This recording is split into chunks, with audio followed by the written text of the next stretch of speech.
Lyon, 1932. The workshop smelled of metal and varnish, the air full of dust that glittered when the light passed through the blinds. Time was a pulse in the room. The click of a mainspring, the faint swing of a pendulum, the sharp sigh of a clock being wound. Elise Moreau learned to listen before she learned to speak. Her father repaired clocks for the city's officials and railway masters, and every evening he let her hold a ticking pocket watch against her ear. It was like hearing a tiny heart that never tired. Outside, the world was loud. Trams clanging, church bells counting hours, neighbors arguing about the economy, and a strange man in Germany with too much ambition. Inside, there was order. Her father said that every machine hides its truth if you listen poorly. Elise believed the same about people. She was not beautiful in the loud way. Her beauty lived in her patience. The way she could wait for a mechanism to reveal its flaw. The way she spoke softly in both French and German without thinking about which language belonged to her. Her mother said it was a gift. Her father said it was dangerous to belong to two tongues at once. Years passed like slow gears turning. The city changed color. Uniforms became common. Headlines darker. Elise still rode her bicycle to the basilica each Sunday, feeling the quiet at the top of the hill as a kind of prayer. But one afternoon, the air drills began. Sirens wailed for the first time.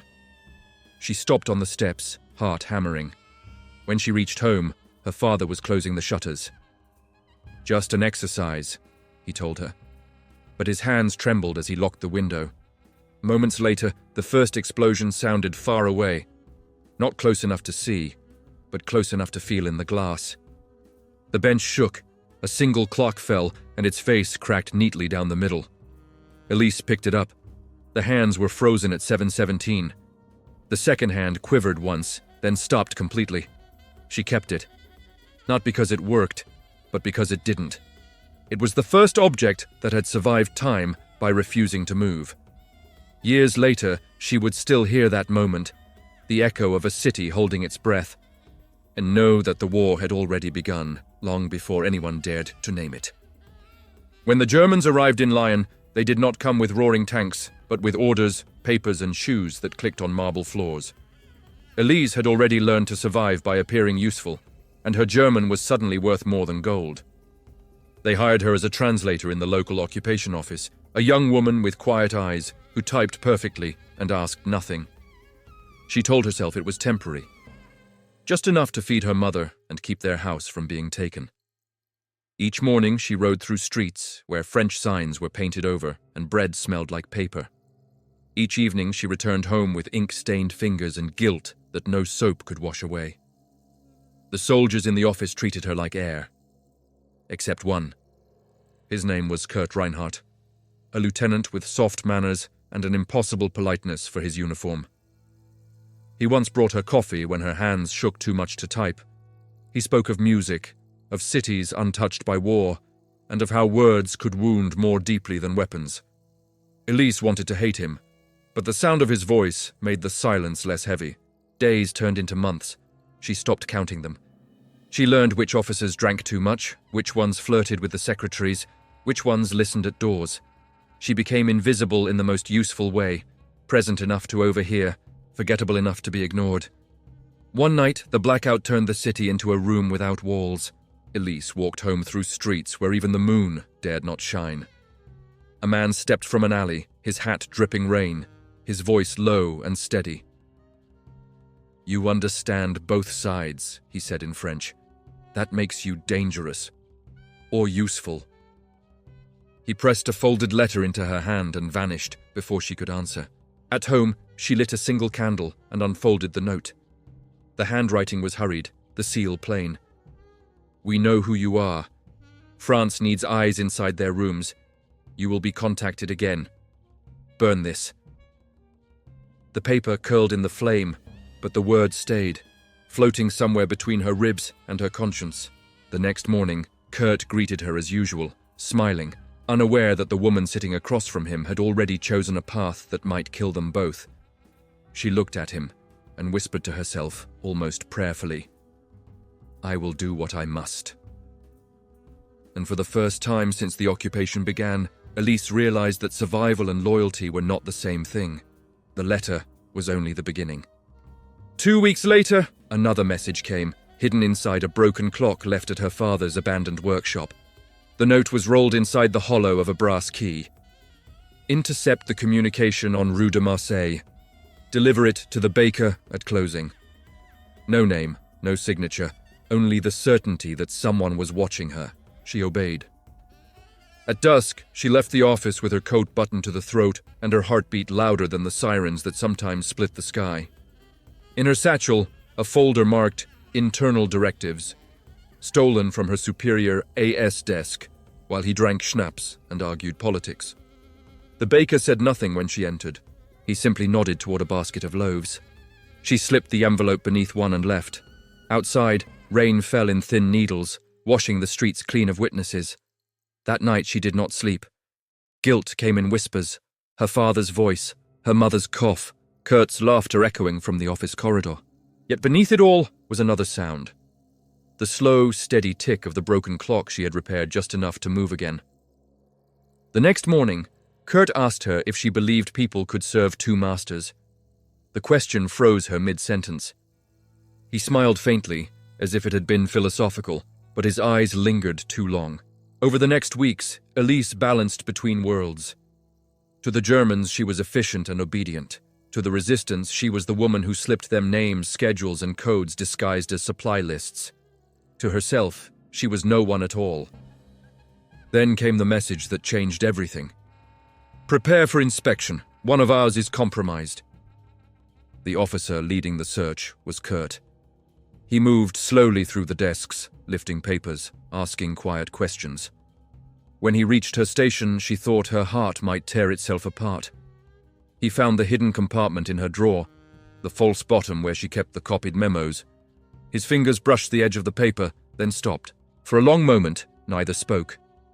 Then he closed the drawer gently and said, "You are more careful than most, Fräulein Moreau." That evening, when she left the office, a new note waited under her bicycle seat. "You have been protected once. Don't fail twice." She burned it before she reached home, but the smoke clung to her like a warning. For the first time, Elise understood that she wasn't just deceiving two armies. She was being watched by both, and neither side fully trusted her anymore. Winter arrived quietly, as if even the wind feared to cross borders. The city became a theater of shadows, boots on wet stones, whispers in doorways, and the constant pulse of hunger that gnawed at everyone the same. Elise had learned to move like a ghost. She spoke when spoken to, smiled at the right moments, and vanished into the fog between curfews. Each morning, she translated orders for the German command, words that sealed fates with the calm efficiency of ink. Each night, she copied those same papers by candlelight, her hands trembling as she wrote the information meant to undo them. The resistance called her Corbeau, the Raven, for the black coat she always wore and the messages she carried at dawn. But her reflection was starting to blur.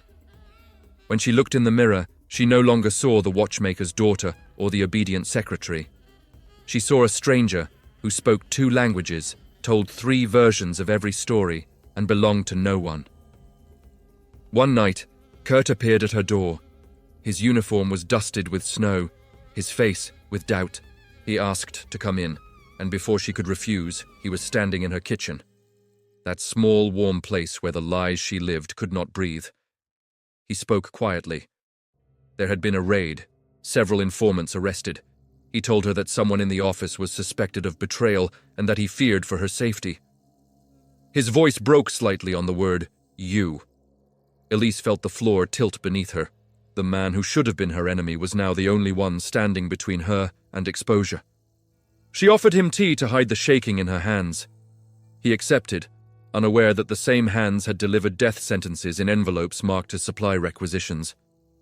After he left, she stood for hours by the window, watching the snow erase every footprint in the street. It struck her then that war doesn't quite only kill people. It kills the idea of who you are. Days later, another letter reached her through the baker. "We need confirmation of troop movement. You have access. Deliver by Monday." But by Monday, Kurt was gone. transferred to the Eastern Front. No farewell, no explanation. Only an empty desk and a void that swallowed her resolve. For the first time, Elise hesitated. She sat alone at her typewriter, staring at a blank page. The silence of the room was unbearable, louder than bombs. Her fingers hovered over the keys, but no word came. And then, as if the universe refused to wait for her doubt to pass, the air raid sirens began again. Not a drill this time, but the sound of the city's heart breaking open. She stood, pressed the cracked clock to her chest, and whispered to no one, "If I must choose a side tonight, let it be the one that still believes in mercy." The next morning, her apartment was gone. Only the basement remained, filled with the smell of smoke and dust. From that day forward, the woman named Elise Moreau ceased to exist. In her place walked the Raven, a woman without a country, without a name, but with one final task left to complete. By early 1944, the Raven had become more myth than woman. Whispers of her work moved through the underground like smoke. A figure who walked through checkpoints as if invisible, who spoke in the tongue of the enemy, who carried death folded in ordinary letters. But Elise no longer recognized the legend that bore her name. She had traded her reflection for survival, and even her dreams spoke in code now. Her new handler, a former railway engineer known only as Michel, met her in the ruins of a bombed-out church. He gave her the most dangerous assignment yet, a deception mission involving all three armies, German, Vichy French, and the advancing Allies. The objective was simple in words, impossible in practice. Deliver false intelligence to delay a German retreat long enough for Allied forces to strike at Dijon. To do that, she would need to impersonate a double agent who already existed. A woman named Anneliese Kruger, rumored to be working for the Abwehr. Elise had seen her file once. Blonde hair, cold eyes, fluent in French and English. She would need to become her completely, for days, maybe weeks. She burned her papers that same night. Elise Moreau, the Raven, even the nurse she had once been, all gone in a flame that left no witnesses.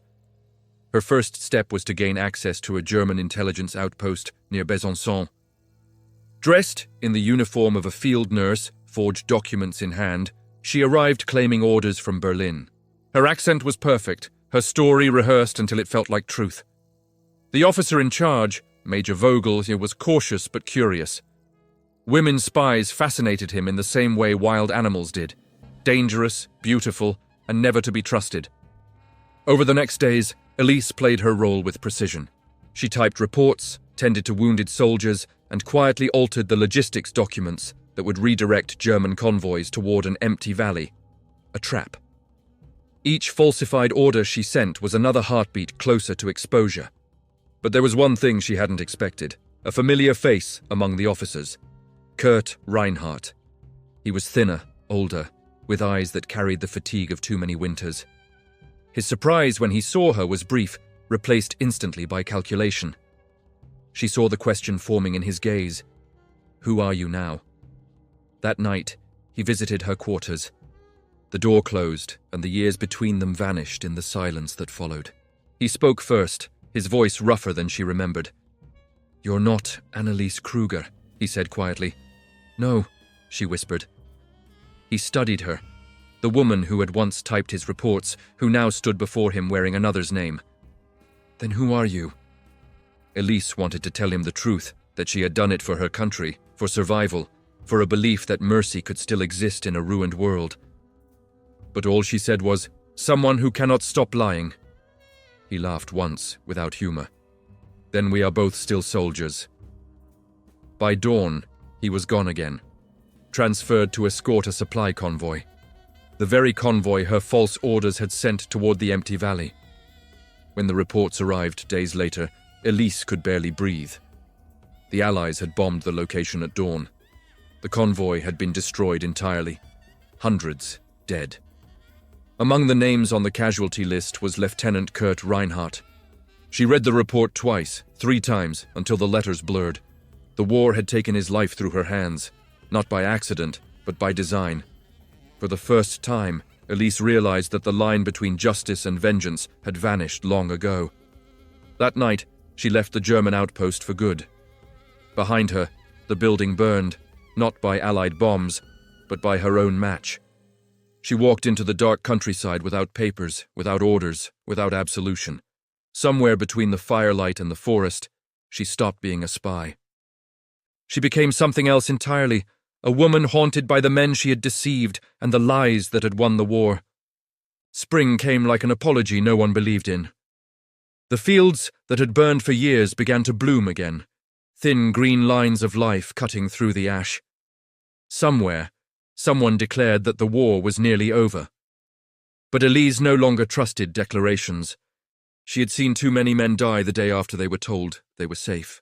She lived now under her final name, Claire Duval, a refugee nurse in a displaced persons camp near Lyon. Her hair was shorter, darker, her posture smaller. She spoke French with a provincial accent, just another survivor among thousands. But at night, when the wind turned, she could still hear the fire that had taken Kurt, the sound of her own voice reading false orders that had rewritten maps and ended lives. One evening, an American officer came to the camp. His boots were too clean, his voice too calm. He asked for her by name, like not Claire, but Elise Moreau. She felt the world tilt again, that familiar rush of panic that had no direction to run toward anymore. The officer wasn't there to arrest her. He carried a sealed envelope stamped with both Allied and French intelligence insignia. Inside, a single letter. Your information during Operation Falcon saved over 2,000 Allied soldiers. You are requested to assist in debriefing at liberated Paris. OSS, Section X. She laughed, a quiet, broken sound. Saved lives, as if the dead could be balanced against the living like numbers in a ledger. Paris was in ruins, but the city pretended otherwise. Champagne flowed again, though few had reason to celebrate. In a small office overlooking the Seine, Elise sat before 3 men, 1 American, 1 French, 1 British, each representing the side she had once served and betrayed in equal measure. They asked her to recount her operations, to explain her loyalties. She told them fragments, never the whole story. How she had carried false maps to German officers, how she had passed codes through lovers and lies, how she had tried foolishly to keep a part of herself untouched. The American called her useful. The Brit called her complicated. The Frenchman called her traitor. She smiled faintly. All 3 were right. When the questioning ended, the American handed her another envelope, a certificate of recognition for services rendered in extraordinary circumstances. He told her that, in another world, she might have been a hero. But Elise knew better. Heroes sleep at night. She left Paris the next morning, walking until her shoes tore, until the papers she carried were soaked through with rain. She found refuge in a convent near the border, tending to orphans who no longer remembered which side their parents had fought for. Years later, when peace had become ordinary again, people would speak of the Raven in half-remembered stories, the woman spy who played 3 armies against each other, who vanished when the world stopped burning. But Elise Moreau never returned to history. She lived quietly, anonymously, in a small house near Avignon, mending watches again, the one craft that had survived every identity she had worn. The tick of the gears reminded her of time's terrible mercy. It moved forward no matter what it left behind, and sometimes, in the silence between ticks, she thought she could still hear Kurt's voice, not accusing, not forgiving, only asking the same question she could never answer. Who are you now? She never replied. Some questions, like wars, are not meant to be won, only survived. It was 1958 when the letter arrived, a thin, cream-colored envelope with no return address, smelling faintly of dust and tobacco. Elise almost didn't open it. After all these years, letters still carried the power to unmake her peace. Inside, one line written in an unfamiliar hand. There are things the war forgot to bury. Come to Berlin, Ibi, M. Berlin. Divided now by ideology, concrete, and memory. She told herself she wouldn't go, that she was done chasing ghosts. But 3 nights later, she was on a train east, her suitcase packed with only a single dress and the broken watch she had never repaired. The city was colder than she remembered, sharp, grey, and watchful. She found M waiting in a cafe near Friedrichstrasse. Michel, her old handler, older now. His hair white, but his eyes unchanged. He slid a file across the table. "They're rewriting the history books," he said. "Making heroes out of butchers and ghosts out of those who bled quietly. You should know what they're saying about you." Inside were documents stamped classified. Elise's name appeared in reports from all sides. British, French, German, American, each one telling a different version of who she had been. To one she was a traitor, to another a patriot, to a third a phantom who had never existed. She closed the file. "Let them argue," she said softly.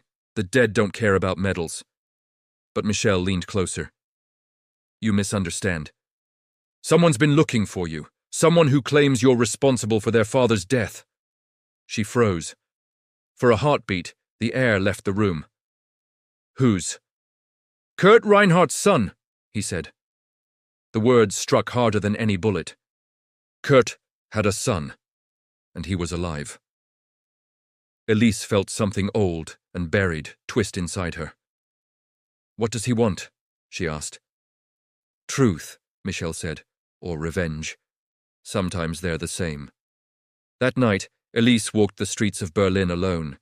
Every building seemed to hum with ghosts, the walls remembering every scream, every whisper of betrayal. She ended up near the old headquarters, where she had once pretended to be someone else. It was an office block now, filled with clerks who had no idea how much blood had once stained those floors. The next morning, she met the young man. He was nothing like his father, taller, sharper, too young to carry so much bitterness. His name was Lucas. "I wanted to see the woman who killed my father," he said. Elise didn't flinch. She had lived too long for lies. "I didn't kill him," she said. "But I sent him where death was waiting." He said nothing for a long time, then quietly, "Did you love him?" She thought about the night he came to her door, the tea untouched, the silence heavier than war itself. "Yes," she said finally, "but not enough to save him." Lucas nodded once, his expression unreadable. "Then we are finished." He left without another word. Elise remained seated, long after he was gone, the file still on the table, the city roaring beyond the window. She opened her old pocket watch, the one that had stopped during an air raid 2 decades earlier. Its hands were frozen at 3:17. She smiled faintly. Time, after all, had stopped for her too. Somewhere between duty and love, betrayal and survival. When she rose to leave, she left the watch on the table beside the file. Some stories, she knew, don't end. They fade into history, unclaimed and unresolved, like the woman who had once fooled 3 armies, and who now simply vanished into the crowd, one more ghost among millions, still learning how to live after the war.